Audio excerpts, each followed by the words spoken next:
Praise the lord. అందరూ బాగున్నారా అండి? ఒక మనిషిని మనం అంచనా వేయాలంటే ఆ మనిషి యొక్క మెదడును కొలుస్తాం. కానీ దేవుడు హృదయాన్ని కొలుస్తాడు.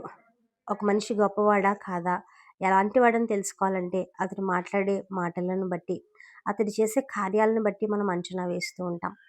దాన కార్యాలను బట్టి, ధర్మ కార్యాలను బట్టి, 10 మందికి సహాయం చేస్తే, లేదనంటే అందరితో బాగా మాట్లాడుతూ ఉంటే, అబ్బా! ఈ వ్యక్తి చాలా గొప్పవాడు, చాలా మంచివాడని నిర్ధారిస్తూ ఉంటాం. కానీ దేవుడు పై కార్యాలను చూడట్లేదు. అంతరంగాన్ని ఆయన పరిశీలన చేస్తూ ఉన్నారు.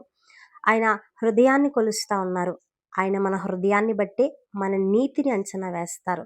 మన యథార్థతను అంచనా వేస్తారు. మన నీతి మన హృదయమును బట్టి కొలవబడతా ఉంది.